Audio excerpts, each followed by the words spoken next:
nation now. I'm Pradeep Nambiar. This we talk about news affecting the nation, Maharashtra and Mumbai. As they say, in every system there's a conflict between abiding law and arbitrary power. The test for every democracy, it stands or it falls according to its own choice, whether to give supremacy to the law or to the will of the people, whether to constitute a moral association maintained by duty or a physical one kept together by force. We are joined by esteemed guests in our studios. We got Dr. Sudhir Dhole Saab from the Indian National Congress. Dhole Saab, welcome to the show. Namaskar. We got Gurjit Singh Kheer from the Sharad Pawar NCP. Gurjit Singh Kheer Saab, Namaskar. Welcome to the show. And shortly we'll be joined by the BJP guests. Dhoni साहब, दो तीन issues जो आज discuss करेंगे. मोदी साहब, अमित शाह जी जिस प्रकार से कहा कि एक है तो सेफ है, बटेंगे तो कटेंगे, और Indian national Congress stands for भ्रष्टाचार, करप्शन के लिए इंडियन नेशनल कांग्रेस, और इंडियन नेशनल कांग्रेस लगातार यही कोशिश करे कि लाड़की बहन स्कीम को खत्म करे. और जहां कांग्रेस का है, खड़गे साहब ने राहुल गांधी ने क्लियर कट कहा कि ये देश संविधान से चलेगा, मनुस्मृति से नहीं चलेगा. Not Manusmriti but the constitution. और शरद पवार साहब ने कहा कि मोदी साहब ने जिस प्रकार से संविधान को चेंज करने की कोशिश किया, लोगों ने उनको उनके जगह दिखा दिया. Will start from you Dhoni साहब, विल स्टार्ट फ्रॉम यू. एक है तो सेफ है, बटेंगे तो कटेंगे, ये जो नारा है, जिस प्रकार से मोदी जी, अमित शाह जी, एक योगी जी महाराष्ट्र को तूफान की तरफ से, they have come like storm out in Maharashtra. Dhoni साहब, डॉक्टर धोनी साहब, ऐसा है कि मोदी जी ने आज जो भाषण दिया वो मेरे गांव में दिया है, अकोला में. ये जो है अकोला से उन्होंने बोला है, ये एक है तो सेफ है. तो ये हिंदुओं के लिए बोला है कि हिंदुओं एक हो जाओ तो एक रहोगे तो सेफ रहेंगे. तो इसीलिए बोले हिंदुओं को कि उनको लग रहा कि हिंदू अपने पास रहे नहीं, हिंदू अपने से दूर हो गए, और अभी हिंदुओं को डरा रहे हो. हिंदुओं ने लोकसभा में उनको, महाराष्ट्र के हिंदुओं ने उनको लोकसभा में नहीं दिए, उनके सिर्फ 9 सीटें आई, और उनके मित्र पक्ष की 7 आई, और एक इनकी आई, 17 सीटें टोटल आई. 31 सीटें महाविकास आघाड़ी की आई, यानी उनसे करीब डबल सीटें आई. तो उन मोदी जी ने जब देखा कि महाराष्ट्र के हिंदू उनके खिलाफ चले गए हैं, तो अब उनको डरा रहे हिंदुओं को कि एक रहेंगे तो सेफ रहेंगे. तो ये बात मोदी जी जैसे जो प्रधानमंत्री पद पे जो है अभी विराजमान, उनके जैसे नेता ने इस तरह की भाषण देना, ये उनका जो पराजय उनको दिख रहा है, उसका एक उदाहरण है, या उसका एक प्रूफ है कि उनको दिख रहा है कि अपन हारने वाले हैं, इसलिए भड़काओ हिंदुओं को, और ये ऐसे नारे दे रहे. यही है, दूसरा कुछ नहीं. तो क्या देश, खड़गे साहब ने क्लियर कट कहा कि देश मनुस्मृति से नहीं चलेगा. धोनी साहब, आपका बिल्कुल बराबर है. क्या ये देश आजकल मनुस्मृति क्या है? ये आरएसएस जो है, आरएसएस के जो सरसंघ चालक थे गोलवलकर गुरुजी, उनकी किताब है बंच ऑफ थॉट्स. तो उन्होंने उस किताब में मनुस्मृति का समर्थन किया था. तो ये मनुस्मृति के समर्थक है आरएसएस वाले और बीजेपी वाले. तो ये मनुस्मृति के समर्थक है. तो ये चाहते मनुस्मृति की तरह ही इस देश में भी कानून व्यवस्था होनी चाहिए. मनुस्मृति क्या है? मनुस्मृति 4 वर्णों को मानती है. ब्राह्मण सबसे ऊपर, उसके नीचे क्षत्रिय, उसके नीचे वैश्य, और सबसे नीचे शूद्र. और आपको एक बात बता दूं कि यहाँ का जो मराठा है, महाराष्ट्र का मराठा, बाकी सब तेली, माली, कोली, ये जितने भी समाज है, ओबीसी वाले, और जो खुद को ऐसा समझता है मराठा समाज के हम क्षत्रिय वगैरह है, ये तो सब है नहीं क्षत्रिय. तो ये सब शूद्र जाति के आते हैं. मैं खुद भी मराठा समाज का हूँ. तो जो है मराठा, माली, तेली, ये सब शूद्र जाति के हैं. और जो मेहतर है, मातंग है, जो बौद्ध है, जिसको पहले महार कहा जाते थे, वो लोग हैं अति शूद्र. तो ये जो ओबीसी वाले और मराठा, ये तो शब्द शूद्र जाति के लोग हैं. और अति शूद्र के मैंने बताया, एससी एसटी वाले अति शूद्र, ओबीसी वाले और मराठा वाले ये शूद्र. तो इस तरह की व्यवस्था भारतीय जनता पार्टी लाना चाहती है मनुस्मृति की. तो उसका विरोध कांग्रेस कर रही है. कांग्रेस कहती है कि सब एक जैसे है, संविधान की नजर से सबको एक अधिकार बराबर दिया हुआ है, और सबको एक वोट का अधिकार है, तो ये संविधान ने दिया है. तो कांग्रेस वही चाहती है कि संविधान के हिसाब से होना चाहिए। लेकिन इनके जो गुरुजी है, गोडवलकर गुरुजी सरसंघ चालक, ये चाहते मनुस्मृति, उन्होंने खुला समर्थन किया था मनुस्मृति का बंच ऑफ थॉट्स में। वही व्यवस्था लाने की कोशिश कर रहे हैं भारतीय जनता पार्टी वाले। गुरजोत सिंह खीर साहब, शरद पवार जी ने भी टोटल अपोज किया मोदी जी जिस प्रकार से एक लहर लेके आ रहे हैं, अमित शाह जी जिस प्रकार से, योगी जी बढ़ेंगे तो कटेंगे, एक है तो सिर्फ है, इस you can not compartmentalize and caste के बेसिस पे और रिलीजन के बेसिस पे डिवाइड, ठीक है ना ये देश के लिए। शरद पवार साहब, गुरजोत सिंह खीर साहब। देखो, सबसे पहले तो मैं कहूंगा कि योगी जी ने जो बात कही थी, जिसके ऊपर ये पूरी डिबेट हो रही है कि कटेंगे अगर बटेंगे तो जैसे योगी जी ने कहा था कि बटेंगे तो कटेंगे, तो उन्होंने एकदम सही कहा था कि अगर आप बटते हो तो गारंटी आप कटोगे। और ये बांटने की राजनीति करती है भारतीय जनता पार्टी। भारतीय जनता पार्टी आपको बांटती है हिंदू में, मुसलमान में। महाराष्ट्र में आओगे आपको बांटेंगे कि आप मराठा हो, आप बांटेंगे कि आपको आप दंगर हो, आप एक समाज से आते हो, तो वही आपको काट रहे। और जब तक आपको ये देश की ये जो गंदी राजनीति भारतीय जनता पार्टी कर रही है, ये आपको जब तक बांटेगी हिंदू मुसलमान में, हिंदू सिख में, हिंदू क्रिश्चियन में, कोई भी रिलीजन, कोई भी कास्ट में, तब तक ये देश के लोगों के जेब कटते रहेंगे। और सरकार को तो वही चाहिए ना, ये जो गंदी सरकार है भारतीय जनता पार्टी की, कि आप लड़ते रहो, आप लड़ो, आप हिंदू मुसलमान में लड़ो, एक दूसरे के गले काट दो, आप मर जाओ। क्यों? क्योंकि सरकार को चाहिए कि आप जो मुद्दे हैं जैसे शिक्षण, उस पर बात ना करो। सरकार को चाहिए कि आप टैक्सेशन, ये जो गलत हिंदुस्तान में आज लगा रहे हैं, आज यूएस के जैसा हमको टैक्स लगा रहे हैं और सोमालिया के जैसे हमको सर्विस मिल रही है, तो this is not something that the young India wants. और हम कहते हैं कि सच्ची में अगर बटोगे तो कटोगे, क्योंकि आपको बांटने वाली राजनीति जो है वो सिर्फ भारतीय जनता पार्टी करती है। ना आज तक देश में कई पार्टियां हैं, ना आज तक किसी ने की है, ना शायद आगे कोई करेगा, पर एक ही पार्टी है जो बांटती है, वो है भारतीय जनता पार्टी। खीर साहब, एक दूसरा मैं आपको पूछना चाहता हूं, आज जिस प्रकार से बारामती में कॉन्टेस्ट चल रहा है, बारामती में कॉन्टेस्ट चल रहा है, शरद पवार साहब ने एक्चुअली प्रेज्ड अजित पवार, बोले कि 25 से 30 साल अजित पवार ने लगातार काम किया है। मैं मानता हूं बारामती में बहुत डेवलपमेंट काम किया है अजित पवार ने, but then even then I want to change, I want to bring a new breed, a new youth को हमको लेके आना चाहते हैं। तो do you think he will succeed, Gurjot जी? देखो, ऐसा है कि जहां पर शरद पवार वहां पे सत्ता। बारामती में शरद पवार साहब से पहले भी काफी नेता थे, आज भी वहां पर अन्य नेता है, पर ना उनको आप जानते हो ना हम जानते हैं। उसका बहुत बड़ा रीजन ही ये है कि शरद पवार साहब ने बारामती की जो जनता है उनका इतना प्यार लिया है और उनका इतना काम किया है कि बारामती तो एक ही चीज बोलती है कि जिथे शरद पवार तिथे आमी। तो शरद पवार साहब तो शायद उधर किसको भी खड़ा कर देते, Yogendra Pawar, yes, he is a very bright candidate, he is a very bright youth of the country. और हमें अच्छी तरह से पता है कि अगर वो वहां से आमदार जो बन रहे हैं 23 तारीख को, in fact more than being an MLA, we like him to be the youth minister of Maharashtra, क्योंकि वो जो यंग एनर्जी है, वो जो उनके थॉट्स है, वो अगर महाराष्ट्र में लेके आते हैं तो मैं लिख के दे सकता हूं कि महाराष्ट्र की प्रगति होगी। और अजीत पवार साहब, नो डाउट, जैसे उन्होंने अच्छा काम किया था, शायद आगे भी वो करेंगे, आमदार के जैसे शायद नहीं करेंगे, लेकिन गद्दारी का जो एक गलत फैसला उन्होंने लिया था, तो वहां की जनता उन्हें वो फैसला गलत था ये जरूर बताएगी। दोनों साहब, देवेंद्र फडणवीस जी ने जिस प्रकार से राहुल गांधी जी का आलोचना किया, बोले संविधान तो एक बहाना था, लाल किताब बढ़ाना था। लाल किताब बढ़ाना इसलिए था कि आपके जो भारत जोड़ो यात्रा के मेजर कॉन्स्टिट्यूएंट्स है कि लेफ्ट सेंटर्ड लोग हैं, लेफ्ट सेंटर्ड, जिस प्रकार से अर्बन नेक्सल्स जो देवेंद्र फडणवीस जी ने किया, इसमें कितने सच्चाई है। और आलोचना भी किया कि वो किताब के अंदर खोखला था, अंदर कुछ था, किताब एम्प्टी किताब था, बाहर लाल रंग का वो।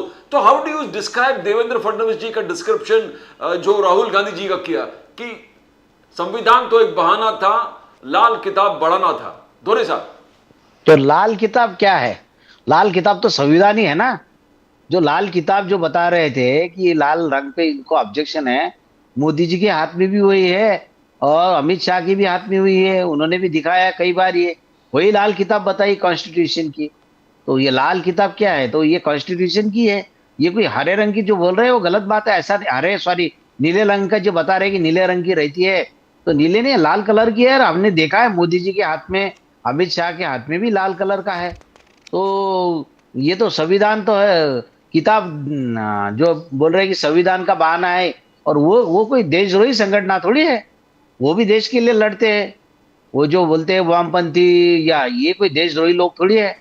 अरे देशद्रोही तो उनको कहेंगे जिन्होंने देश आजाद होने के बाद भी 50 साल तक तिरंगे को नहीं अपनाया। देखिए आप एक बात देखिए, इस देश में अगर कोई इस देश का राष्ट्रगीत जन गण मन को नहीं मानता होगा, या इस देश का राष्ट्रध्वज तिरंगे को नहीं मानता होगा, या इस देश के संविधान को नहीं मानता होगा, तो उसको हम कह सकते हैं कि ये देशद्रोही है। देश के किसी भी जो मूलभूत जो है देश प्रेम के जो है, और जो ऐतिहासिक अपने सत्य है, तो उनको नहीं मानते हैं ये, तो उनको देशद्रोही कहेंगे। तो आरएसएस ने 50 साल तक, तो 1992 में 92 में उन्होंने पहली बार तिरंगा फहराया। उसके पहले तो तिरंगा नहीं फहराते थे वो। तो 50 साल तक तो उन्होंने तिरंगा नहीं फहराया, वो तिरंगे को नहीं मानते थे। वो राष्ट्र के जन गण मन कभी उनकी शाखाओं में होता नहीं, कभी जन गण मन। इसके अलावा वो राज्य इसके संविधान के तो खिलाफ में ही है। उन्होंने कई बार बोले हमको 400 के पार इसलिए चाहिए क्योंकि हमको 2/3 मेजोरिटी आएंगी तो हम संविधान को बदल लेंगे। तो इस तरह की भाषा बोलते ही है। तो ये जो संगठन बाकी जो बोल रहे हैं, आप जो आरोप लगाते हैं देशद्रोही, तो देशद्रोही लोग तो आप हैं। जो आरएसएस के लोगों ने और हिंदू महासभा के लोगों ने अंग्रेजों को बताया था कि कहाँ स्वतंत्र सैनिक छुपे हुए हैं, तो उनका पता देने का काम इन्होंने किया है। उसके जो एक चश्मदीद गवाह थे नागनाथ अन्ना नाइकवाड़ी, उनसे मैं मिला हूँ। वो समाजवादी पार्टी के प्रदेश अध्यक्ष थे। नागनाथ अन्ना नाइकवाड़ी एमएलए भी रह चुके हैं। और क्रांति सिंह नाना पाटिल की जो मूवमेंट थी प्रति सरकार, तो प्रति सरकार जिन्होंने बनाई थी ना क्रांति सिंह नाना पाटिल के साथ, वो क्रांतिवीर नागनाथ अन्ना नाइकवाड़ी सांगली के, वाड़वा के, वो भी उसमें थे। अंग्रेजों के खिलाफ उन्होंने लड़ाई लड़ी थी। उन्होंने मुझे खुद बताया था कि ये जो आरएसएस के लोग और हिंदू महासभा के लोग हैं, इन्होंने जो अपने स्वतंत्र सैनिक थे ये कहाँ छुपे हैं, ये बताने का काम, अंग्रेजों को बताने का काम किया था। तो मूलतः देशद्रोही तो यही लोग हैं। लेकिन ये दूसरे लोगों को बोलते हैं। दोरे साहब आगे जाके उनका कहना कि यू स्टैंड एक्सपोज आर्टिकल 370, जो भी देश हित में है वहां कांग्रेस अपोज करता है। पाकिस्तान आर्टिकल 370-35 का विरोध करता है, कांग्रेस विरोध करता है। आतंकवाद आर्टिकल 370 का विरोध करता है, 35 कांग्रेस विरोध करता है। जो भी देश हित राष्ट्रहित के बातें हैं, Congress stands with the terrorist और देश के दुश्मन के साथ। दोरे साहब नहीं, ऐसा नहीं है, ये गलत। देखो ये झूठ फैलाने में माहिर है। देखिए पिछले चुनाव में कांग्रेस ने अपने इसमें अपना जो मैनिफेस्टो बनाया था उसमें बताया था कि जो देशद्रोह का कानून है वो हम हटाएंगे। देशद्रोह का कानून यानी कौन सा? राजद्रोह का। कांग्रेस ने एक्चुअल में लिखना चाहिए था राजद्रोह का कानून, जो है सरकार के खिलाफ अगर आप आंदोलन करते हैं तो उसका आप पे पुलिस कार्रवाई करती है। तो वो ये था, अंग्रेजों के समय इसको मानते थे देशद्रोह का कानून एक्चुअल में उसे राजद्रोह कहना चाहिए। तो राजद्रोह का कलम हटाने का मैनिफेस्टो में कांग्रेस ने आश्वासन दिया था। तो मोदी जी से लेके सब उनके नेताओं ने कहा कि देखिए कांग्रेस देशद्रोही को बचाने का काम कर रही है, देशद्रोही को बचाने का काम करे। बाद में वही जो कानून है वो इन्होंने बीजेपी की सरकार ने रद्द किया। जो कांग्रेस डिमांड कर रही थी, जो उनके मैनिफेस्टो में दिया था कि ये कानून हम रद्द करेंगे, वो कानून भारतीय जनता पार्टी ने रद्द किया। लेकिन उस वक्त क्या कहते थे कि ये देशद्रोही को बचाने का काम कर रही है, वो राजद्रोह का कलम था। इसी तरह आज 370 कलम जो है उसको फिर से लागू करने का कांग्रेस ने कोई आश्वासन दिया नहीं है और कांग्रेस इस बारे में बोलती भी नहीं है। हालांकि इस मुद्दे का महाराष्ट्र के इलेक्शन से कोई लेना देना नहीं है ना। गुरजोत सिंह खीर साहब, देवेंद्र फडणवीस जी ने शरद पवार साहब पे आरोप लगा दिया है कि he is the owner of fake narrative factory, यानी फेक नैरेटिव चलाना कोई शरद पवार से सीखे। पवार साहब इस फैक्ट्री का ओनर है। उन्होंने बार बार झूठे आरोप लगाया कि इस देश से, महाराष्ट्र से पूरे इंडस्ट्रीज बाहर जा रहे हैं अलग अलग। तो is Sharad Pawar sahab always creating fake narratives? Gurjot Singh ji, सबसे पहले तो मैं कहूंगा कि फडणवीस साहब को अपनी उम्र देखनी चाहिए। और मेरे ख्याल से जब फडणवीस साहब छोटी चड्डी पहन के घूमते होंगे, जब वो खुद छोटे बच्चे थे, तो सबसे पहले हिंदुस्तान में किसान का कर्जा माफ करने का जो कॉन्सेप्ट था वो जो लेके आए थे वो शरद पवार साहब थे। तो शरद पवार साहब को नहीं सिखाने की जरूरत कि क्या सच्चाई है और क्या झूठ है। और झूठ की बात करूं तो फडणवीस साहब जो कुछ चिल्ला चिल्ला कर कहते थे कि हम कभी भी राष्ट्रवादी के साथ नहीं जाएंगे, आजादी राष्ट्रवादी के नेता और झूठा राष्ट्रवादी का नाम लेकर अपने साथ बैठे हैं। तो फेक तो फडणवीस है, शरद पवार साहब तो सच्चाई की मूर्त है। एंड बोलिए बोलिए धोनी साहब, बोलिए बोलिए। ऐसा है कि शरद पवार साहब जब चीफ मिनिस्टर थे पहली बार 1978 में, तब ये देवेंद्र फडणवीस 8 साल के थे, बच्चे थे 8 साल के, तब वो सीएम थे महाराष्ट्र के। और दूसरी बात, ये जो है ना बीजेपी वाले शरद पवार साहब के जब बारे में बोलते हैं, वो शाहिद बलवा, वो शाहिद बलवा बोलते हैं, इनका दोस्त है शरद पवार साहब का। शाहिद बलवा जब सीएम थे शरद पवार, तब उसका जन्म भी नहीं हुआ था शाहिद बलवा का। तो उन्होंने जैसे जैसे बोले थे कि शाहिद बलवा और ये, तो सब गलत बातें निकली। तो ये झूठ फैलाना तो ये भारतीय जनता पार्टी का हमेशा का आदत है। उनको मराठी में कहते हैं कि खोटो बोल रेटून बोल, झूठ बोलो बड़े जोर शोर के साथ बोलो। तो ये उनकी नीति है भारतीय जनता पार्टी की।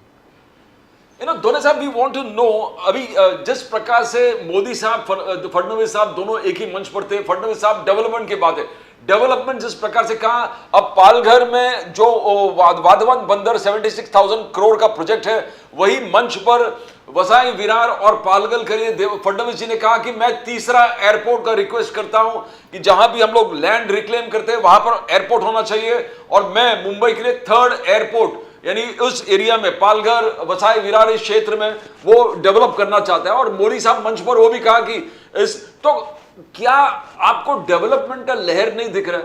पुणे में 7,000 करोड़ हुंडई प्लांट, संभाजी नगर में 20,000 करोड़ का टोयोटा का प्लांट आ रहा है। तो हाउ डू ये जो विकास पुरुष जो बीजेपी कह रहा है कि विकास पुरुष देवेंद्र फडणवीस, आप इसको, और अमित शाह जी ने एंडोर्स भी कर दिया कि आप इनको जिता के लेके, सीएम का इंडिकेशन भी दिया है। धोनी साहब, ऐसा है कि आप जो बोलते एयरपोर्ट की बात करते हैं, तो क्या एयरपोर्ट हो गए, बड़े बड़े ब्रिज हो गए, तो इसका मतलब देश की तरक्की हुई? इस देश का गरीब के हाथ में क्या मिल रहा है, इस देश के किसान के हाथ में क्या कर रहा है? यानी बड़े बड़े ब्रिज, एयरपोर्ट, ये देश रहता है। ये ठीक है, इन्होंने किया होगा, लेकिन ये कांग्रेस ने उनसे भी ज्यादा किया था। लेकिन इस बातों को लेके जा रही है, तो क्या वो सिर्फ ये जो है देश है, इसके अलावा बाकी कोई चीजें देश नहीं है? किसानों के लिए क्या कर रहा है? 16 लाख करोड़ इन्होंने उद्योगपतियों के माफ किए, और सब जो भी एयरपोर्ट दे रहे, अदानी ले रहे, अंबानी ले रहे, यही लोग ले रहे एयरपोर्ट, यही सब इनका ही धंधा कर रही है। हाँ, व्हील चेयर के 3500 रुपए लेते हैं, व्हील चेयर के एक यहाँ से वहां तक लेके जाने के लिए 3500 रुपए व्हील चेयर पे कोई आदमी को फ्लाइट तक पहुंचाने की, हवाई जहाज तक पहुंचाने की। तो ये सब लूट मची हुई है। तो इस तरह का है। आप जो बोल रहे हैं विकास, तो विकास का क्या, कांग्रेस के समय में 10 साल में, मनमोहन सिंह के समय में 27 करोड़ लोग गरीबी के ऊपर आ गए थे, और किसानों का 72,000 करोड़ की किसानों की जो कर्ज हमने माफ किए थे। हम गरीबों की बात करते हैं, हम गरीबों को ऊपर लाने की बात करते हैं, हम किसानों का कर्जा माफ करते हैं। हमने गरीबों के बच्चों को पढ़ाने के लिए आरटीई लाई, राइट टू एजुकेशन लाया, लोगों को जानकारी देने के लिए राइट टू इंफॉर्मेशन लाया, आरटीआई। और कोई भी गरीब आदमी भूखा न सोए रात को, इसलिए उसको खाने को मिलना चाहिए। इसलिए अन्न सुरक्षा कानून भी लाया, कांग्रेस ने लाया है। तो कांग्रेस ने किसानों के लिए लाया है, कांग्रेस ने बच्चों के लिए लाया, गरीब बच्चों के लिए लाया है। कांग्रेस ने आम जनता को, गरीबों को ऊपर लाने के लिए कोशिश किया। तो ये जो बातें हैं, ये सब कांग्रेस बेसिक जनता के लिए करती है। और ये बड़े बड़े एयरपोर्ट बनाने की बात करते हैं, किसके फायदे का एयरपोर्ट उसका यूज कौन कर रहा? अभी भी उन्होंने क्या किया कि एसी के डब्बे बढ़ाए ट्रेन में, और स्लीपर के डिब्बे कम कर दिए, यानी गरीबों ने ट्रैवलिंग ही नहीं करना चाहिए। यही बात हो गई। उल्टा गरीब लोगों के लिए सुविधा बढ़ानी चाहिए थी, ये नहीं हो रहा है। ये जो भी अभी कर रहे हैं, सब अमीर लोगों को और अमीर बनाने के लिए कर रहे हैं। गुरजोत सिंह जी, राजदीप सरदेसाई ने एक किताब लिखा था, और उस किताब में जबरदस्त एक विवाद हो गया है। छगन भुजबल साहब ने उसमें राजदीप जी का कहना है कि बयान दिया था कि I don't want to go to jail now, मुझे जेल जाना नहीं है अभी, और ये उम्र में please the evening of my life I don't want to spend it in the prison, that's why we wanted to compromise. Sharad Pawar sahab, you want to speak, बोलो बोलो बोलो, धोनी साहब बोलिए। ऐसा है, आपने जो बोले भुजबल साहब की जो किताब है, ये तो आजकल में राजदीप मालूम पड़ा कि राजदीप किताब में सरदेसाई। ऐसा लिखा है। हाँ मैंने इसी प्रोग्राम में आपको बताया था कि भुजबल साहब ने क्या बोला था। देखिए, भुजबल साहब की एक संगठना है समता परिषद। हाँ हाँ, तो समता परिषद हर साल कैलेंडर निकालती है, ओके जनवरी में, दिसंबर में, जनवरी में कैलेंडर निकालती है। तो उनके लोग आए थे और उनके लोग, उनके संगठन के लोग हमसे भी एडवर्टाइज लेके गए कि कैलेंडर में एडवर्टाइज दो। तो हमने, हमारी बात हुई, तो बोले, उनके कार्यकर्ताओं ने बोले कि हमने भुजबल साहब को बताया कि भाई ये सब आपने भाजपा के साथ नहीं जाना सही चाहिए था साहब। यस, आप ये बोले तो थे, अपने, करेक्ट करेक्ट, ये तो ये अपने मूवमेंट के खिलाफ में है, यस। तो आप भाजपा के साथ क्यों गए? तो उन्होंने उस कार्यकर्ता को बोला कि तुमको ज्यादा समझता कि मुझे ज्यादा समझता, क्या अभी बुढ़ापे में मुझे जेल भेजना चाहते हो? तो उस कार्यकर्ता ने ये बात बताई थी कि भुजबल साहब का करीबी कार्यकर्ता था, उसने मुझे बताया। यार, मैंने बोला बहुत गलत हुआ, भुजबल साहब तो अच्छे विचारों के हैं, वो तो आरएसएस के विरोधी है, तो उन्होंने कैसे भाजपा के साथ गए? तो उन्होंने, हमको भी बहुत आश्चर्य हुआ था, हमको लगा वो शरद पवार साहब के साथ जाएंगे, और शरद पवार के को बहुत मानते भी है वो, और शरद पवार साहब को मिलने को जाते हैं, 2-2 घंटा उनके साथ अभी भी बैठते हैं। और विधानसभा का इलेक्शन खत्म होते ही, खत्म हुआ भी नहीं था, तब उन्होंने बोला था कि शरद पवार के फेवर में बहुत लहर चल रही है, ये उन्होंने बोले थे। तो ये जो है उनकी मजबूरी में गए वो। अशोक राज चौहान से तो मेरे बहुत करीबी संबंध है, उन्होंने मुझे सेक्रेटरी बनाया था और प्रवक्ता बनाया था महाराष्ट्र प्रदेश कांग्रेस कमेटी का, जब वो अध्यक्ष थे। तो मुझे पता है वो भी मजबूरी में गए। तो ये तो किताब में राजदीप सरदेसाई ने जो लिखा वो कोई गलत नहीं है, वो भुजबल साहब ने बोले हुए लोगों के पास। भुजबल साहब तो केस फाइल करने वाले हैं, धोनी साहब, डॉक्टर धोनी साहब is going to file a case किसके खिलाफ? राजदीप सरदेसाई के खिलाफ। अभी अभी इलेक्शन है इसलिए बोले उन्होंने, बाद में इलेक्शन के बाद में बोलेंगे वो सही लिखा था उन्होंने। You know, Gurjit Singh ji, you want to say something about that? Because वो कह रहे हैं कि शरद पवार साहब कुछ नहीं कर रहा था, पवार साहब चाहते तो कुछ कर सकते थे। You know, what did Pawar साहब not do? What शरद पवार साहब नहीं, what did he not do? Because Hasan Musharraf थे, अजित पवार जी, सुनील तटकरे, everybody wanted शरद पवार साहब to do something. मैं आपको बताना चाहूंगा कि दूसरों के घर की बात तो नहीं करूंगा, पर अपनी बात करूंगा। पिछले 1 साल में मैं खुद 3 बार जेल जाके आया हूँ। जेल में जाओ, वहां पर खाना गंदा मिलता है, वहां पर सोने की जगह गंदी होती है, वहां पर आप देखोगे नींद नहीं आती है, वहां पे आप देखोगे तो आपका जो मानसिक स्थिति है वो थोड़ी खराब होती है, क्योंकि नेगेटिव थॉट्स मन में आते हैं। पर एक चेहरे पे मुस्कान मेरे जेल के अंदर जरूर आती है, और वो इस करके आती है कि मैं यहाँ पर आया हूँ, मतलब मैं एक सच्चा कार्यकर्ता हूँ, और मैं मेरी पार्टी के साथ ईमानदारी के साथ काम कर रहा हूँ, और मैं एक ईमानदार इंसान हूँ। क्योंकि आज के टाइम पे अगर आप राष्ट्रवादी कांग्रेस शरद पवार, शिवसेना उद्धव बाला साहेब ठाकरे और कांग्रेस के निष्ठावान हो, तो भारतीय जनता पार्टी आपको जेल जरूर भेजेगी। और ये टाइम है, मैं तो बहुत खुश हूँ, मैं तो thank you Modi ji, thank you Fadnavis ji कहना चाहूंगा कि आपकी वजह से पता चल रहा है कि सच्चा कौन है और झूठा कौन है। क्योंकि जो सच्चा है वो आज भी शरद पवार के साथ खड़ा है, वो आज भी उद्धव साहब के साथ खड़ा है, वो आज भी कांग्रेस के साथ खड़ा है, और जो झूठा है वो तो नकली सेना, नकली राष्ट्रवादी बनाकर चल दिए। और बिल्कुल सही कहा है भुजबल साहब ने, ये सच बात है। मुझे खुद जब भी मैं जेल से बाहर आता हूँ, मुझे भारतीय जनता पार्टी के कोई ना कोई नेता का कॉल आता है कि गुरजोत जी माफी चाहेंगे कि इस बार हमने आप पर ये इल्जाम लगाकर आपको जेल के अंदर भेजा, हमने ये बात को, आपकी जो सच्चाई है उसे झूठ दिखाकर आपने हमारे नेता पे टिप्पणी की, इस करके जेल भेजा। पर अब भारतीय जनता पार्टी में आइए, हम आपके केस निकालते हैं, हम आपको आज के बाद कभी भी जेल नहीं भेजेंगे, हम आपको इलेक्शन की टिकट देंगे, हम आपको आमदार बनाएंगे। पर मैं उनको एक ही चीज कहता हूँ कि मैं तो आ जाऊंगा, क्योंकि इंसान झूठा हो सकता है, पर ये जो मेरे सर पे पगड़ी है वो पगड़ी कभी झूठ नहीं बोलती। और इस करके शरद पवार साहब के साथ आज भी उनका ये सरदार खड़ा है और हमेशा खड़ा रहेगा। दोनों साहब, I want to know from you, because आपका स्टडी जो आरएसएस के बारे में वो जबरदस्त है, किताबें अनेक आपने पढ़े हैं, आप ये भी जानते हैं कौन से विश्व एक होना पड़ेगा, हिंदुओं को एक करना। तो क्या आरएसएस एक बहुत बड़ा फैक्टर होगा इस चुनाव में, जिस असेंबली चुनाव में? बिकॉज आपने आरएसएस का स्टडी बहुत जबरदस्त तरीके से किया है, आपने अंदरूनी जिस प्रकार से राइट फ्रॉम हेडगेवार, गोलवलकर, जितने भी थे, you have a fantastic study. How do you see किस प्रकार से वो इन्फ्लुएंस कर सकते हैं इलेक्शन को? नहीं, ऐसा है, देखिए मैंने देखा है आरएसएस के जो लोग, जितना आरएसएस को आप बड़ा चढ़ा के बोलते हैं कि उनका बहुत बड़ा संगठन है, ये ऐसा करते वैसा करते हैं, ऐसा मैंने देखा नहीं है। कि जो लोग बोलते हैं ना, जिनको दिखाते हैं ना कि बहुत यानी उनकी बहुत ताकत है, ऐसा ऐसी अगर इनकी बहुत ताकत रहती तो आज 100 साल हो रहे हैं। अभी 14 सरकार तो उनकी 10 साल पहले आई, तो 90 साल लगे, तो 90 साल नहीं लगते उनके। ये तो मोदी के नाम पे हुई। लोगों को जो मोदी ने बताया कि भाई मैंने गुजरात में विकास किया, ऐसा किया वैसा किया, अन्ना हजारे, अरविंद केजरीवाल, ये लोगों ने जो जो मुद्दे उठाए, एनजीओ ने जो मुद्दे उठाए कि ये कांग्रेस भ्रष्ट है, ऐसा है वैसा है, तो इस तरह के जो झूठे, जो बाद में कोर्ट में साबित नहीं कर पाए, और कोर्ट ने बोला कि 2G स्पेक्ट्रम घोटाला तो हुआ ही नहीं, हमको तो कुछ प्रूफ ही मिला नहीं।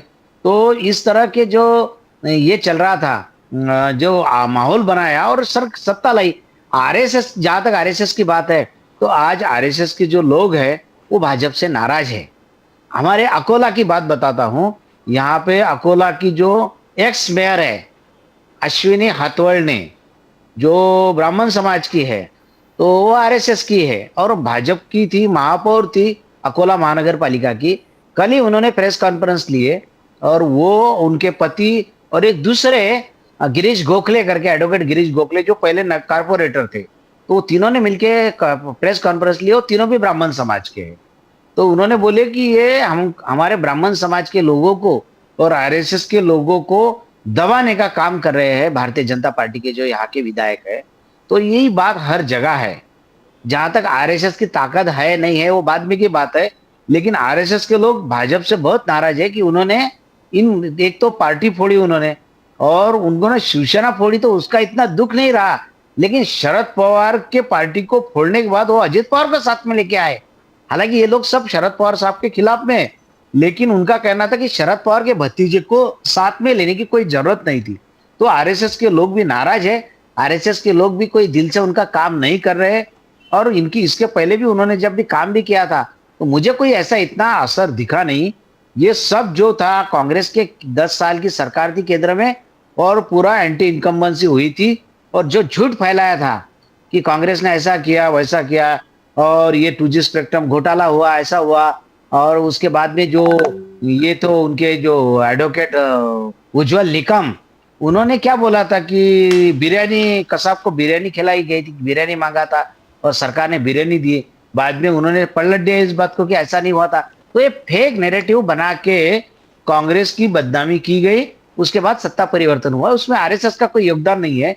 ये तो एक सपना दिखाया मोदी जी ने, 15 लाख देंगे, गुजरात के जैसा विकास होगा। हालांकि गुजरात का कोई विकास नहीं है, लेकिन उन्होंने दिखाया कि गुजरात का विकास हुआ। पूरा मीडिया उनके साथ में था, कहीं सब चैनलों पे यही चलता था। इतना हुआ, मैं आपको एक बात बोली ना, उन्होंने इतना माहौल तैयार किया था, पूरे पैसे लगाए, पूरा मीडिया खरीद लिया और सब सामाजिक कार्यकर्ताओं को कांग्रेस के खिलाफ कर दिया। अन्ना हजारे हो, केजरीवाल हो, सब खिलाफ में इन्होंने किया। माहौल बनाने के बाद इनकी सरकार बनी। तो इनकी सरकार कोई आरएसएस के मेहनत से नहीं बनी, ये पैसा लगा के बनी है। आपको एक बात बोलता हूँ, सुशील कुमार शिंदे साहब खड़े थे 2014 में, वहां पे जाहिर सभा हुई और उसके बाद उनके घर में खाना था। तो खाने में सब बड़े बड़े नेता थे, मौजूद थे। उनके घर के जो बच्चे, छोटे छोटे 3-3, 4-4 साल के बच्चे, उन्होंने नारा वहां लगाए थे, अब की बार मोदी सरकार, 3-4 साल के। तो यानी छोटे से छोटे बच्चे के दिमाग में भी उन्होंने इस तरह का माहौल तैयार किया था, इस तरह का प्रचार किया कि वो माहौल तैयार हो गया और उनकी सरकार आ गई। तो ये जो बात है, तो ये इस तरह से उन्होंने किया था। इसमें आरएसएस का कोई मुझे लगता नहीं। और ये मैं आपको एक बात बोलता हूँ कि एक है तो सेफ है, या फिर बटेंगे तो कटेंगे। अब बटेंगे तो कटेंगे। अब अगर आप ये 10 साल के बाद बोल रहे तो मोदी जी क्या कर रहे हैं? अगर हिंदू अगर बटेंगे बोल रहे आप तो कटेंगे, तो आपने क्या चूड़ी पहना के रखी है क्या? महाराष्ट्र में आपकी सरकार है, केंद्र में सरकार है, तो आप क्या कर रहे हैं फिर? आप हिंदुओं के लिए क्या कर रहे हैं? जब भारतीय जनता पार्टी की सरकार है तभी हिंदू खतरे में आ गया। ये आप तो प्रूफ दे रहे कि हमारी सरकार है और हम कुछ नहीं कर सकते, आप बटेंगे तो कटेंगे। आप ऐसा कैसा बोल सकते हैं? ये ऐसा आप बोल रहे हैं, इसका मतलब आप निकम्मे हो गए। I want to ask Gurjit Singh ji. Gurjit ji, शरद पवार साहब पे आरोप है कि कास्ट बेस्ड पॉलिटिक्स शरद पवार साहब ने लाया। राज ठाकरे साहब ने हाल ही के 2 दिन पहले के एक मीटिंग में कहा कि अगर महाराष्ट्र में किसी ने कास्ट बेस्ड एक पॉलिटिक्स लेके आए वो शरद पवार साहब है। Now how do you respond to that? Is Sharad Pawar sahab responsible for all this caste division, जितने मराठा वर्सेस ओबीसी? कहते हैं कि मैं छत्रपति शिवाजी महाराज, छत्रपति शाहू महाराज, फुले साहब, अंबेडकर साहब को मानता हूँ। साहू फुले अंबेडकर की सोच हम रखते हैं। तो साहू फुले अंबेडकर की सोच जो रखता है ना, वो कास्ट की बात नहीं करता। कभी राज साहब कहते हैं कि शरद पवार साहब एक मुस्लिम नेता है, कभी कहते हैं कि वो एक मराठा नेता है, कभी कहते हैं कि वो दलितों के साथ है। तो राज साहब को तो सबसे पहले ना अपने स्टेटमेंट का एक वीडियो बनाकर देखना चाहिए और सोचना चाहिए कि मैं आज कुछ और कल कुछ और बोलता हूँ। और रही बात शरद पवार साहब की, तो शरद पवार साहब पे तो इतने इल्जाम लगे हैं कि वो एक पर्टिकुलर कम्युनिटी का साथ देते हैं, कि वो कभी कभी हिंदू बन जाते हैं, कभी कभी मुस्लिम बन जाते हैं। तो यही वो लोग हैं जो वो इल्जाम लगाते हैं। और मैं कहूंगा कि मैं खुश होता हूँ ये सुन के, और देश खुश होता है कि शरद पवार साहब खुद, हम भी कास्ट की बात नहीं करते हैं, we are Indians first, but अगर हम बात करें तो शरद पवार साहब एक हिंदू है, पर फिर भी जिस तरह से उन्होंने आज तक हिंदू मुस्लिम वोट की बात नहीं की, ना कभी कास्ट की, कोई उनके भाषण आप दिखा नहीं सकते कि जहाँ पर वो बात कर रहे हैं कि मैं ये एक जात का नेता हूँ, कभी नहीं। क्योंकि शरद पवार बात करता है डेवलपमेंट की। शरद पवार क्या बात करता है, तो पवार साहब बात करते हैं कि हमें MIDC लेके आनी है, हमें हॉस्पिटल बनाने हैं, हमें लोगों की जेब में पैसे भरने हैं, किसानों को सोयाबीन का भाव मिलना चाहिए, कॉटन का भाव मिलना चाहिए। तो ये अगर कोई बोलता है तो शरद पवार बोलता है। और राज साहब को तो शायद मेरे ख्याल से सोयाबीन और कॉटन तो चलो बड़ी चीज होगी उनके लिए, उनको तो शायद प्याज आलू का भाव नहीं पता होगा। You know, we got Mr. B.N. Kumar. B.N. Kumar ji is a very senior journalist and independent observer. Welcome to the show, B.N. Kumar ji. We got Dr. Sudhir Dhone Sahab from the Indian National Congress. We got Gurjot Singh Kheer Sahab from the Sharad Pawar ji NCP. B.N. Kumar ji, एक तरफ है मोदी जी, एक है तो safe है, बटेंगे तो कटेंगे। एक तरफ है मोदी जी आरोप लगा रहे राहुल गांधी जी पर कि राहुल गांधी जी जिस प्रकार से जातीय जनगणना के बात करके ओबीसी, SC, ST पिछड़ों के बात करके समाज को बांटना चाहता है, हिंदुओं को बांटना चाहता है ना। How do you see politics coming out? किस प्रकार से देखते हो आप? और खड़गे साहब ने कहा ये देश मनुस्मृति से नहीं चलेगा, संविधान से चलेगा। B.N. कुमार जी, बिल्कुल, देश तो संविधान से ही चलनी चाहिए, neither Manusmriti nor any other धर्म ग्रंथ। आपका धर्म आपके घर पे हो, religion is a very private affair, उसको पब्लिक में लाने की कोई जरूरत नहीं लानी चाहिए, ये अनकॉन्स्टिट्यूशनल है। दूसरी बात, रवि जात पात की बात जो है, ये जनगणना बहुत जरूरी है, भले जात के आधार पे करो या जनसंख्या के आधार पे करो। 20 साल से जनगणना हुई नहीं है, जनगणना करना बहुत जरूरी है। जब आप जनगणना करोगे, राहुल गांधी ने तो एक नाम दे दिया कि जात के ऊपर आधारित करो करके, जब जनगणना करोगे उसमें सारी डिटेल्स आती हैं, आपका नाम क्या है, आपका सरनेम क्या है, आपका धर्म क्या है, आपका जात क्या है, सबकास्ट क्या है, ये सारे चीज उसके अंदर आते हैं। जब आप स्कूल में एडमिशन लेते हो, प्राइमरी स्कूल में फॉर्म भरते समय भी तो ये सारी चीजें आती हैं। जब सेंसस होगी ये सब तो आ ही जाएंगे, लेकिन ये कौन से कास्ट के लोग कितने हैं वो जानना भी बहुत जरूरी है, क्योंकि उसके आधारित के ऊपर ही तो हम रिजर्वेशन के ऊपर बात कर सकते हैं ना। आज के तारीख में क्या है, हर कोई खड़े होकर बोले कि मुझे रिजर्वेशन चाहिए।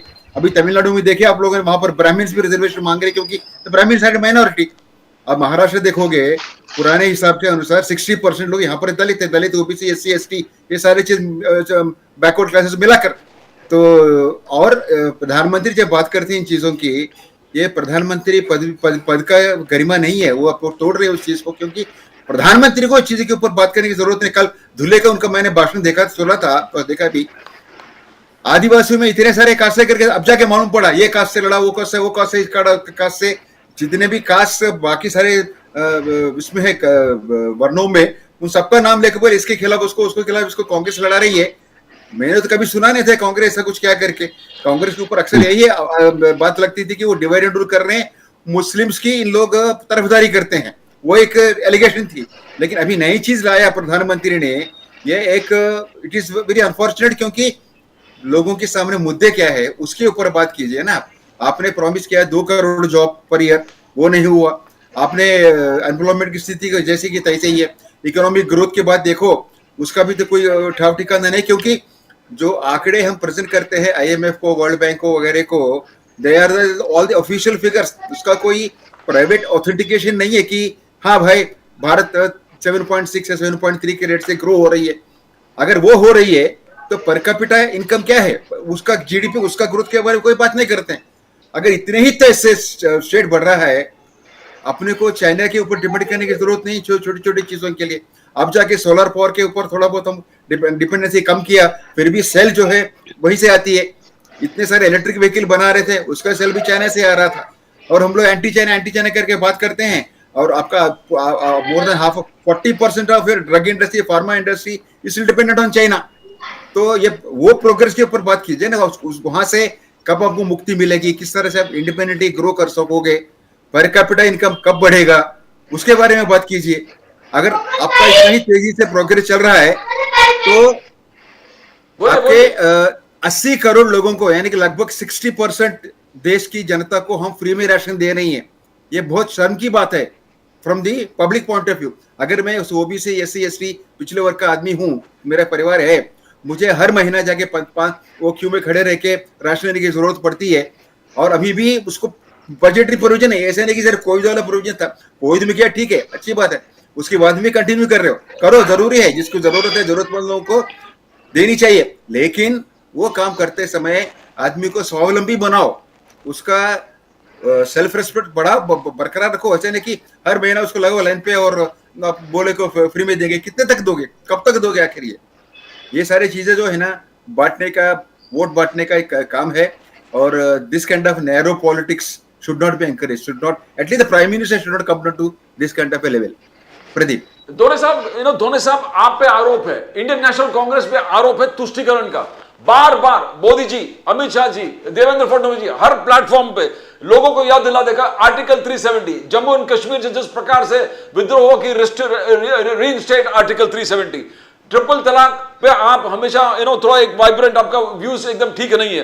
वक्फ बोर्ड सुधार लेके आने वाला सरकार फॉर बेनिफिट ऑफ एवरीबॉडी, वहां पर आपका राम मंदिर, वहां आपका दिखा कि आप तुष्टीकरण में बिलीव करते हो। और biggest example is when Rajiv Gandhi Shah Bano case. तो ये तुष्टीकरण करके आप मुस्लिम वोट्स को आपके तरफ, एंड यू हैव सक्सीडेड, आप सक्सीड हो गए दोनों साहब, यू रियली सक्सीडेड। इसलिए देवेंद्र फडणवीस साहब कह रहे हैं कि वोट जिहाद पर आप कंसंट्रेट कर रहे हैं दोनों साहब। नहीं, ऐसा है कि ये जो बोल रहे हैं कि शाहबानो के वक्त के जो हुआ, तो ये राजीव गांधी ने राम मंदिर का ताला खोला था, ये क्यों नहीं बताते। वो तो देखिए, जो प्रधानमंत्री रहता है वो सबकी केयर लेता है, सबका भला करने की कोशिश करता है। तो राजीव गांधी ने, जैसा मुसलमानों ने बोले कि हमारे धर्म के हिसाब से ऐसा नहीं है, वो सुप्रीम कोर्ट ने गलत निर्णय हुआ, तो बदलने का काम अगर किया है राजीव गांधी ने, तो राम मंदिर का ताला खोलने का भी काम राजीव गांधी ने किया था, ये क्यों नहीं बताते हैं।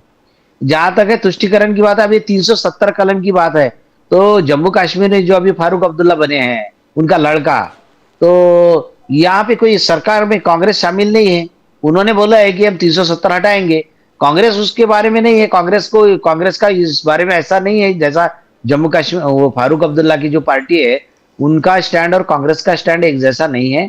और कांग्रेस, अगर आप बोलते हैं कि तुष्टीकरण की बात करती है, तो उनको ये बात सुननी चाहिए कि ओवैसी क्या बोलते हैं, अबू आसिफ क्या बोलते हैं समाजवादी पार्टी के, या वो आजम खान, ये जो क्या बोलते हैं, ये तो बोलते हैं कि कांग्रेस तो मुसलमानों के खिलाफ है। तो जो तुष्टीकरण की बात है वो तो इस तरह से बोलते हैं कि कांग्रेस एकदम मुसलमानों के फेवर कभी लेती नहीं, तो दूसरी तरफ ये बोलते हैं। अब कांग्रेस सबको साथ में लेके चलती है, मुसलमानों पे जुल्म हुए तो बात करती है। और कांग्रेस तो देखिए, सबसे बड़ी हिंदुओं की पार्टी तो कांग्रेस ही थी। आज जो बोलते भूमि पूजन शब्द है, सरकार में शब्द है पूजन, भूमि पूजन, और पूजन शब्द किस धर्म का है, हिंदू धर्म का ही है। वहां पे नारियल फोड़ते हैं, वहां पे टीका लगाते हैं, तो ये सब किसके संकेत है, ये हिंदू धर्म के है। तो सब हिंदू धर्म के हिसाब से ही तो चल रहा है, और जब से देश आजाद हुआ तब से चल रहा, तब तो कांग्रेस की सरकार है। तो इसमें क्या गलत क्या है, ये ऐसा नहीं है कि भाई मुसलमानों का तुष्टीकरण करते हैं। देखिए, मुसलमान भी इस देश के नागरिक है, उनको भी अधिकार था कि आप चाहे तो पाकिस्तान जा सकते थे, 1947 में, लेकिन उन्होंने बोले कि नहीं, हम नहीं जाएंगे, हमको यही देश प्यारा लगता है, हम हमारे हिंदू भाई के साथ रहेंगे, तो वो यहाँ रुके हैं। तो ये तो ऐसा तुष्टिकरण नहीं है। जो इस पे बैठा है, सत्ता पे बैठा है, उनके लिए सभी लोग एक जैसे रहते हैं। तो ये राजधर्म का जो पालन है कांग्रेस ने किया है। गुरजोत सिंह खीर साहब, मैं संजय राउत ने एक बहुत गंभीर आरोप लगा दिया सरकार के कि लॉ एंड ऑर्डर कोलैप्स, गुंडों को जेल से बाहर से निकल रहे हैं, और स्पेशली कुछ ऐसे एरियाज का जिक्र किए, मुलुंड, थाने, कलीना, कुर्ला। तो क्या रियली, और उन्होंने कहा कि ये जो बदमाश जो बाहर जेल से निकले हैं वो टॉप लेवल पुलिस ऑफिसर के साथ बैठ के उनका मीटिंग हो रहा है, किस प्रकार से इलेक्शन को इन्फ्लुएंस किया जाए। हाउ मच गुरजोत सिंह जी, आप फील्ड से जुड़े हुए हैं, क्या ये कुछ ऐसे लग रहा है आपको? बिकॉज मुलुंड, थाने, ये सब इफेक्टेड एरियाज है एज पर संजय राउत। देखो, संजय राउत साहब के साथ जिस समय ये बात उन्होंने की है, तो संजय राउत साहब हमेशा डेटा स्टडी करते हैं, और हमारी खुद संजय राउत साहब से 4 दिन पहले मीटिंग हुई थी। मैं खुद मुलुंड में रहता हूँ, थाना मुझसे हार्डली 2 किलोमीटर की दूरी पर है।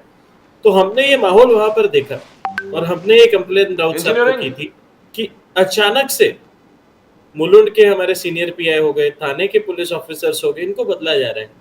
फिर अचानक से हम देखते हैं कि यहाँ पर कुछ ऐसे अपराधी जो कि बहुत सीरियस क्राइम में अंदर थे, उन्हें बाहर छोड़ा जाता है, और वो भारतीय जनता पार्टी का पट्टा पहनकर भारतीय जनता पार्टी के शिवसेना शिंदे गठ के नेताओं के साथ चुनाव में घूम रहे हैं।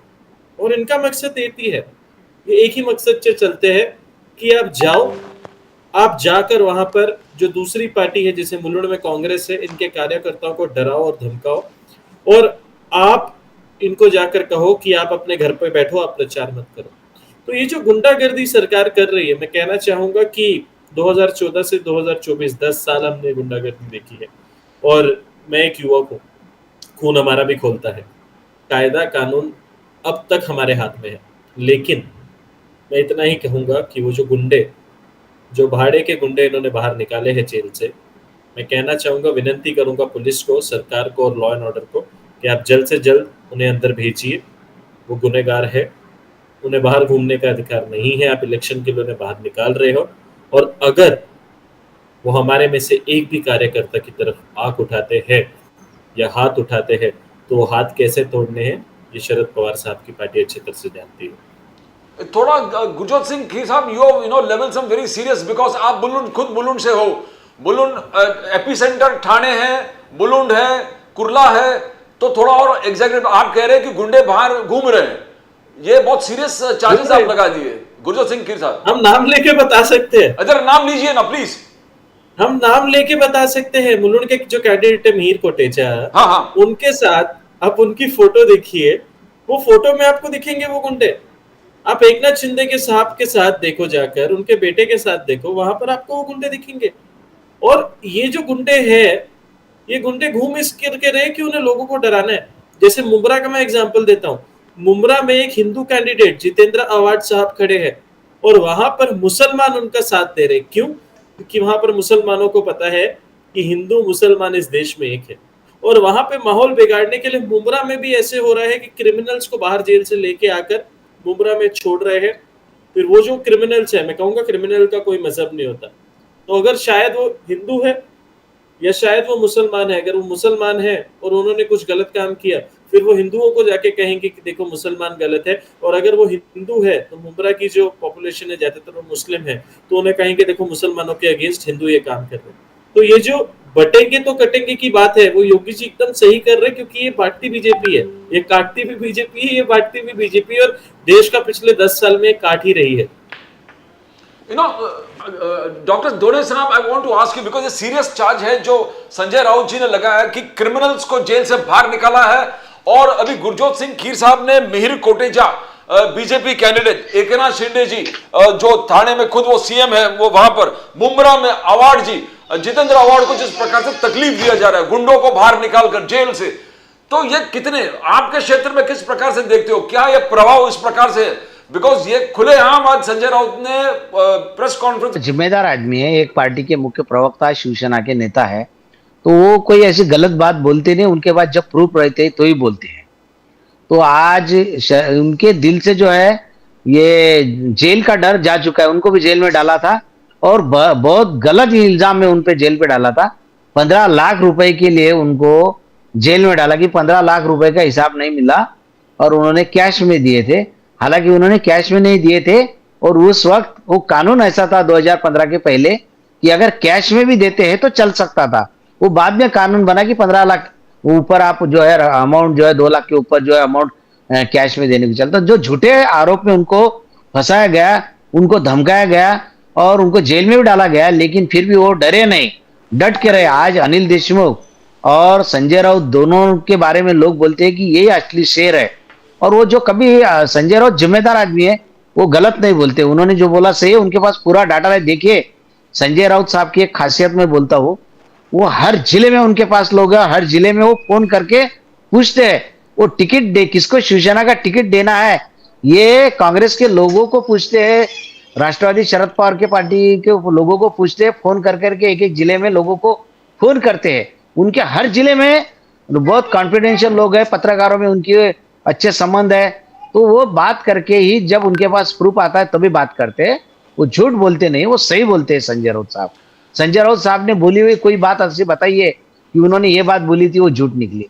वो झूठ नहीं बोलते, सही बोलते हैं वो। बट गुरजोत जी, आज मिहिर कोटेचा ने खुद कंप्लेन किया है कि उनको जान का खतरा है। बीजेपी कैंडिडेट मिहिर कोटेचा, उन्होंने लिखित पुलिस कमिश्नर को कंप्लेन दिया है कि I fear for my life.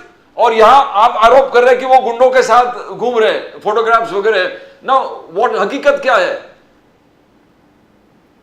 ऐसा है कि मिहिर कोटेचा साहब अपना पहले जो पीछे उनके लोग खड़े रहते फोटो में, शायद अपनी मुंडी घुमाकर देख ले तो उन्हें पता चला होगा कि वो जो लोग उनके साथ खड़े हैं वही क्रिमिनल है। और शायद उन्होंने वो टाइम पे बीजेपी के पट्टे नहीं पहने होंगे तो उन्हें देखकर मिहिर जी डर गए होंगे। बाकी रही भाई मुलुंड की, तो आज तक तो मुझे लगा नहीं कि भारतीय जनता पार्टी के कोई भी नेता को यहाँ पर डरने की जरूरत पड़ी है। सरदार तारा सिंह ने यहाँ पर जो काम किया था भारतीय जनता पार्टी में, तो वो काम इतना अच्छा था कि आज तक भारतीय जनता पार्टी पे किसी ने उंगली नहीं उठाई। लेकिन जब से ये मिहिर जी यहाँ पर आमदार बने हैं तो काम तो कुछ हुआ नहीं है। तो शायद हारने का जो डर है, उन्हें लग रहा है कि अगर मैं हारूंगा तो मेरी लाइफ को थ्रेट हो जाएगा।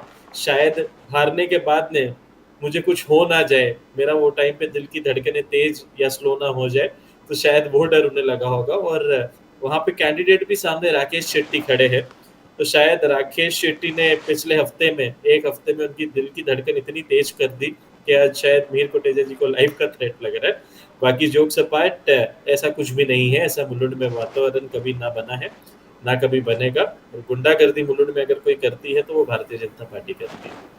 BN Kumar ji, this is serious. You heard Indian National Congress, Dr. Sudhir Dhone and Gurjot Singh Kheer Sahab from the Sharad Pawar party. Law, गुंडों को misuse of goons, police और political nexus of the ruling party to influence the elections. Sanjay Raut ने आज सवेरे बहुत grievous charges किया। गुरजोत सिंह जी मुलुंड से हैं, वो बोले मिहिर कोटेचा थाने में चल रहा है, मुंब्रा में चल रहा है, Jitendra award, influencing goons and the police. गुंडों के क्रिमिनल नामचीन गुंडे जो तड़ीपार वगैरह हुए हैं, वो टॉप पुलिस ऑफिसर्स के साथ बैठकर रणनीति तय कर रहे हैं। संजय राउत ने आरोप लगाया है। How do you see it? आप तो इतने सालों से इलेक्शन कवर करो बीएन कुमार साहब, how do you see this? This is a very serious charge on the government. Right, Pradeep, the allegations are very serious. Whether true or not, we do not know. But whatever is the scene, there should be an impartial inquiry into that. The Election Commission must immediately look into this. See, normally होता क्या है कि the opposition जैसे जो complaints आते हैं उसके ऊपर अक्सर अनदेखी की जाती है और रूलिंग पार्टी के कंप्लेंट्स होते हैं। मेजर धुंधे के बोलिए बीएन कुमार जी बोलिए। नहीं, there is a lot of noise from Dr. No, come on, it's on. तो बीजेपी की जो अगर कंप्लेंट होगी तो तुरंत उसके ऊपर इलेक्शन कमीशन ध्यान देती है। और वही अगर complaint BJP non BJP party से आए, अपोजिशन पार्टी से आए, उसको तो अनदेखी कर देती है। This is a very sad situation. Election commission को एक्चुअली इम्पार्शियल होने की बहुत जरूरत है, जो कि उसका काम है। और इम्पार्शियल होते हुए देखने की जरूरत है, क्योंकि महाराष्ट्र इलेक्टोरल ऑफिसर ने भी एक स्टेटमेंट दिया था कि आप लोग सारे सारे पॉलिटिकल पार्टीज को आप लोग इम्पार्शियल तरीके से बात कीजिए, किसी जात के ऊपर किसी प्रेशर्स के ऊपर आप लोग ध्यान मत दीजिए, मतलब उस चीज के काम मत कीजिए जिसके सामने वाले को तकलीफ हो. These are all the basic courtesy rules which they should be observing, but unfortunately it is not happening. Whether true or not, election commission should immediately step in, दूध का दूध पानी का पानी कर दो और इसको ज्यादा विलंब ना करे, क्योंकि अगर अभी as it we are into what 9th today, 11 दिन में इलेक्शन होने वाले, 2 दिन उसके 2 दिन पहले प्रचार खत्म हो जाएगा, 9 दिन सिर्फ बाकी है. अगले 9-10 के अंदर मतलब अगले 1-2 दिन के अंदर ही इसके ऊपर ध्यान दे के तुरंत सीरियस व्यू लेनी चाहिए. We also have a new DGP, उनको तुरंत इलेक्शन कमिश्नर बोलनी चाहिए कि भाई इसके ऊपर ध्यान दो, और पुलिस कमिश्नर को भी इलेक्शन कमिश्नर से डायरेक्ट मिलना बहुत जरूरी है. ऐसा नहीं कि इलेक्शन कमीशन सिर्फ इनकी कंप्लेंट्स आने के लिए वेट करती है. इलेक्शन कमीशन को सारी चीज मालूम है, वो ऑनलाइन भी फॉलो करती है, ऑनलाइन में जो होती है उसके ऊपर कमेंट करती है. फॉर इंस्टेंस अरविंद साहब ने जो कमेंट किया था ऑन ना लेते, उन्होंने बोला था, ऑफ कोर्स संदर्भ तो कॉन्टेक्स्ट तो वही था, उन्होंने बोला था, तो उसके ऊपर election commission is taking objection. But when the objections are coming from the opposition side, from the non BJP parties, election commission shift to sleep mode. This is unfortunate. Election commission should immediately intervene, step in and decide. दोने साहब, I want to understand, अभी ये serious charges है. दोने साहब, आप तो politics में मींस बहुत सालों से उलझे हुए, व्हाट कैन हैपन? अभी यहाँ पर आपको खुलेआम दिख रहा है कि गुंडे बाहर हैं, जैसे गुरजोत सिंह जी ने नाम लेकर तैयार है कि मैं बोलने को तैयार हूं, जितेंद्र आवाड़ के एरिया में, चीफ मिनिस्टर के ठाणे के एरिया में, मुलुंड के एरिया में, संजय राउत के एरिया बार कह रहे हैं. What can happen? क्या आप इलेक्शन कमीशन को बोलेंगे और इलेक्शन सब ठीक हो जाएगा? आपको क्या लग रहा है, कैसे इस चीज को ठीक करें? How will this system improve? दोने साहब, नहीं, ऐसा है कि ये इसलिए कर रहे हैं सब लोग जो है भारतीय जनता पार्टी के, क्योंकि ये लोकसभा में इनको रिजल्ट दिख गया कि अपने खिलाफ में लोग गए. अब ये किसी भी तरह से सत्ता हथियाना चाहते हैं, इसीलिए सभी मार्गों का उपयोग कर रहे हैं, गुंडों का साथ ले रहे हैं. इस बारे में कांग्रेस जो है इलेक्शन कमीशन के पास जाएगी, बिल्कुल जाएगी. और ये अभी टाइम है इलेक्शन को, आज की तो 8 तारीख 9, आज की 9 तारीख है, अभी और 11 दिन बचे हैं, तो हम कोशिश करेंगे कि ये सब बंद होना चाहिए. और देखिए ये इसलिए हो रहा है क्योंकि बीजेपी को लगा कि अपन हार रहे हैं. बीजेपी दोने साहब, दूसरा है कि मैं आपको पूछना चाहता हूं, आपका पंचसूत्री जबरदस्त तरीके से राहुल गांधी जी ने यहां पर बीकेसी जो हमारे ऑफिस के बगल में ही है वहां पर डिक्लेयर किया था. पंचसूत्री व्यक्ति को है, मगर उस चीज में आपने बहुत सारे चीज जो कहा कि 3,000 रुपया हम देंगे महिलाओं को. यहां पर आपने पहले ऑब्जेक्शन उठाया कि ये जो 1,500 मिल रहा है वो बहुत कम है, ये 3,000 कैसे दे पाएंगे? आपने जातीय जनगणना का बात किया, 50% रिजर्वेशन अपलिफ्टमेंट जो है उसको ऊपर उठाने वाली बात है, 25 लाख इंश्योरेंस, एग्रीकल्चर 3 लोग. तो अजित पवार जी का कहना है कि इसके लिए 3 लाख करोड़ इसमें खर्चा हो जाएगा, बाकी सैलरी सरकार का देंगे तो सरकार चलेगा. तो how do you see that, कैसे होगा? दोने साहब, नहीं देखिए, महिला अभी दो दिन पहले हमारी पार्टी की तरफ से एक न्यूज़पेपर में एक आई थी, जाहिरात आई थी, एडवर्टाइजमेंट, वो तेलंगाना सरकार की. तो सरकार ने क्या क्या किया कि कांग्रेस ने जो वचन दिया था वो पूरा किया. देखिए उसमें सरकारी नौकरी बोले थे कि 10 महीने में 50,000 नौकरियां लगाएंगे, उन्होंने लगाया तेलंगाना में. महालक्ष्मी जो मुफ्त बस प्रवास बोले थे, तो उसमें 3400 करोड़ का बजट, उसके ऊपर का बजट था, वो भी पूरा किया था. 200 यूनिट तक की मुफ्त बिजली गृह ज्योति नाम से थी, वो भी सरकार ने किया वहां के. तो इसमें जो महालक्ष्मी गैस सिलेंडर 500 रुपए में मिलेंगे, तो ये भी योजना, ये पूरा हमने लिखित में दिया है कि हमने किया है पूरा. ये 10 लाख का जो है मुफ्त बीमा आरोग्य योजना, ये भी किया है, बीमा की किया है. तो ये जितने भी है जो लोग, ये महिलाओं के लिए जो है महिला बचत गट 1 लाख करोड़ रुपए पूरे स्टेट के लिए, और वो भी उसमें ब्याज नहीं रहेगा, इस तरह के जो है हमने किए हैं. और जो और पेंशन स्कीम जो कांग्रेस ने जो भी बोले है वो किए है. कांग्रेस का एक ही है कि सरकारी खजाना जो है वो गरीबों के लिए खोल देती है, बीजेपी जो है सरकारी खजाना उनके उद्योगपतियों मित्रों के लिए खोलती है. 16 लाख करोड़ उन्होंने माफ कर दिए उद्योगपतियों के. कांग्रेस किसानों का कर्जा माफ करती है, महिलाओं को देती है, और बाद में ये उद्योगपति कर्जा लेके भाग जाते विदेश में. तो ये कांग्रेस के समय में ऐसा नहीं हुआ था। तो ये फर्क है कांग्रेस में। तो हमारी नीयत अच्छी है, सरकार के पास पैसे रहते हैं, वो पैसे का उपयोग हम गरीबों के लिए करेंगे। तो ये जो बोल रहे कहाँ से पैसे आएंगे, हाँ। तो पैसे तो आते हैं सरकार के पास, लेकिन हम गरीबों के लिए करते हैं या अमीरों के लिए करते हैं। गुरजोत जी, दोने साहब इज वेरी कॉन्फिडेंट। दोने साहब बहुत सीजन पॉलिटिशियन है, इज वेरी कॉन्फिडेंट पंचसूत्री फुलफिल होगा। बट हम लोग सोच रहे हैं, मींस आम पॉलिटिकल चीज है कि 1500 दे नहीं पा रहे, सरकार बोझ में आ जाए, 3000 कैसे देंगे? तो how do are you convinced about the Panchsutri? किस प्रकार से होगा? राहुल गांधी जी ऐसा है कि भले कुछ भी बोले, जो प्रॉमिस किया उसको निभाते हैं। How do you see this happening? Do you think it will happen? Sir, ऐसा है ना कि जो गुजरात को हमने दहेज दिया था, जो हमारे महाराष्ट्र के प्रकल्प थे, जो गुजरात को दहेज में हम फैक्ट्रियां दे जा रहे थे, तो हमें अच्छी तरह से पता है कि शरद पवार, उद्धव साहब, राहुल गांधी आएंगे तो वो जो दहेज है वो वापस लेके आएंगे, और वो भी ब्याज के साथ। तो वो जो पैसा आएगा, अगर वो पैसा मेरी बहनों को जाता है तो मैं तो खुश होऊंगा। वो पैसा अगर हमारे युवाओं को जाता है तो मैं तो खुश होऊंगा। और जैसे कि धुंडे साहब, big fan of yours today, जैसे उन्होंने कहा कि जो गद्दारों को, अंबानी अदानों को पैसे दे रहे हैं, वो गरीबों को पैसे दो, और जो गरीबों को पैसे मिलेंगे तो उससे गरीबों के जो चेहरे पे स्माइल आएगी, वो मुझे अच्छी तरह से पता है कि तब मेरा देश विकास होगा। तो बीएन कुमार जी, 1500 से 2100 एकनाथ शिंदे जी ने कहा लाडकी बहन स्कीम को हम बढ़ाने वाले, 2100। जो पीएम किसान सम्मान है 12000 से 15000 करेंगे, ये एकनाथ शिंदे जी मायावती का वादा है। और एक तरफ ये है और एक तरफ राहुल गांधी जी के प्रॉमिस है, पंचसूत्री किया है, कर्नाटक में किया है, तेलंगाना में किया है, हिमाचल में किया है। How do you see the burden on the exchequer, on the Maharashtra finance? शुरुआत में बर्डन तो होगा ही, मतलब दिखेगा ऑन द पेपर, क्योंकि ultimately management of the budget is management of figures. आप यहाँ से लेकर वहां डालो, वहां से लेकर यहाँ डालो।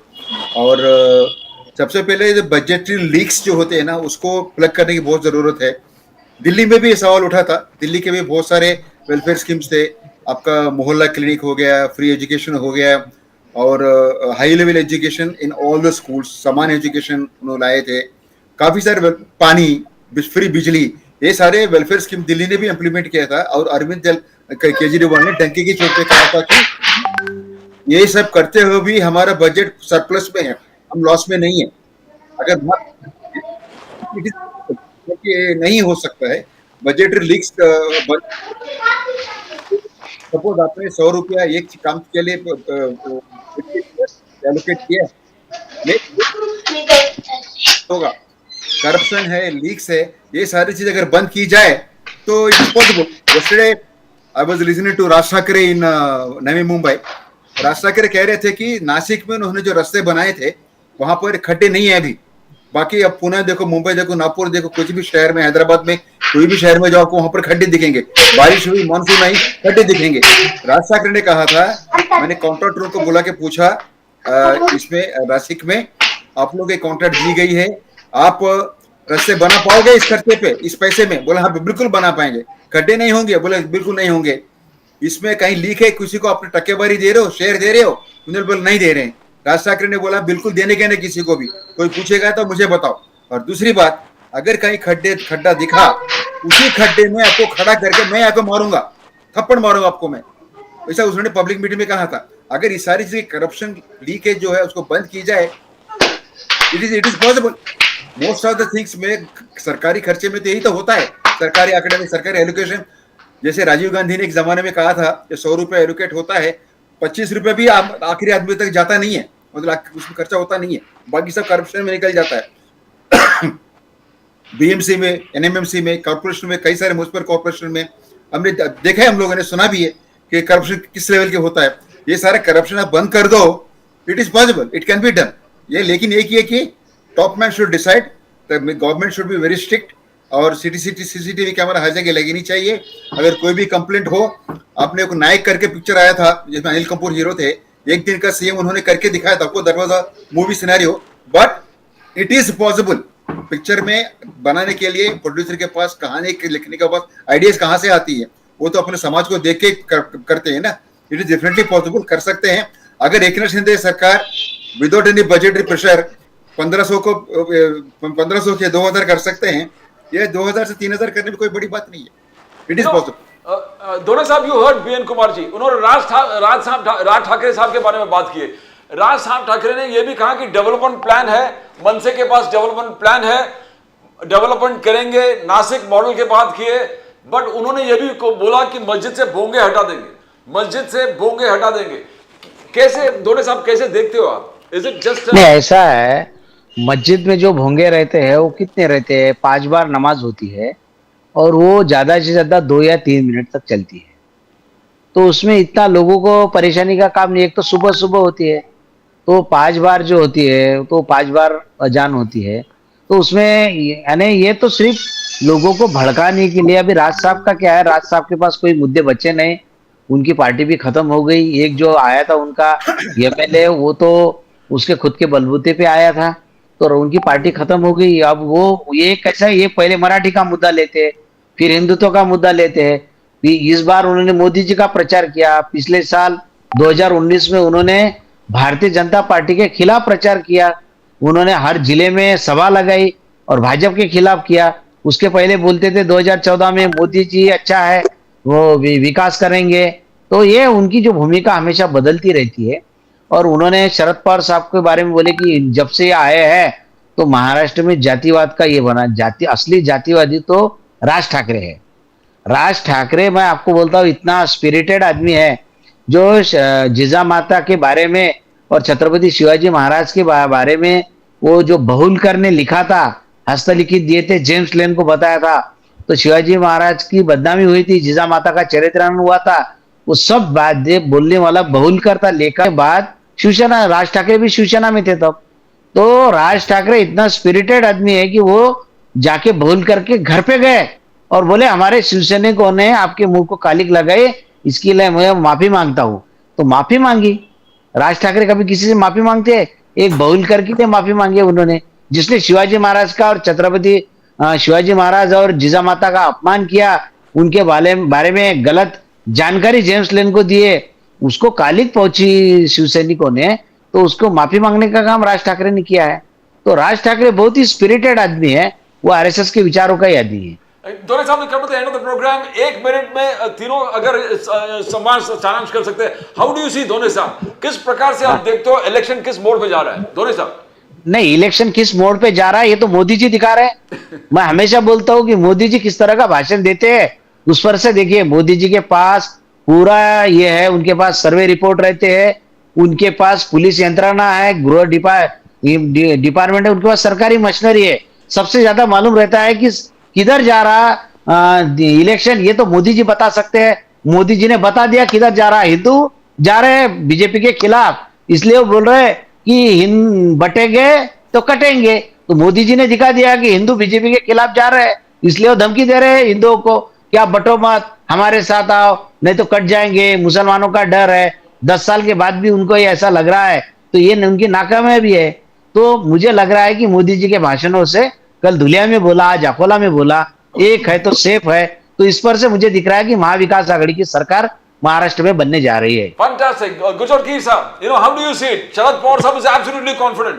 पवार साहब बोल रहे हैं the winds of change have come. Gurjot जी, देखो, ऐसा है कि prime minister, home minister, UP के सीएम, गुजरात के सीएम महाराष्ट्र में ला दिया। इतना क्यों डर रहे हो भाई इलेक्शन से?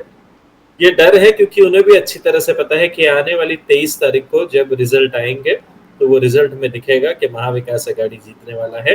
और ये जो तीनों पार्टी है, ये तीनों पार्टी मिलकर एकजुट होकर एक अच्छा सीएम का नाम देगी और महाविकास आघाड़ी महाराष्ट्र में सरकार बना रही है। तो बीएन कुमार साहब, फिर अमित शाह जी का क्या होगा? चाणक्य का माइक्रो प्लानिंग का क्या होगा बीएन कुमार साहब? 5 मिनट में सरप्राइज देना उनका काम है, वो करते रहेंगे। लेकिन एक बात जरूर ध्यान में रखनी चाहिए, क्योंकि इस इलेक्शन में आप दो तरफ के कांग्रेस, मतलब एनसीपी है, 2 शिवसेना है, एक बीजेपी है, कांग्रेस है, 6 पार्टियों के बीच का खेल है ये।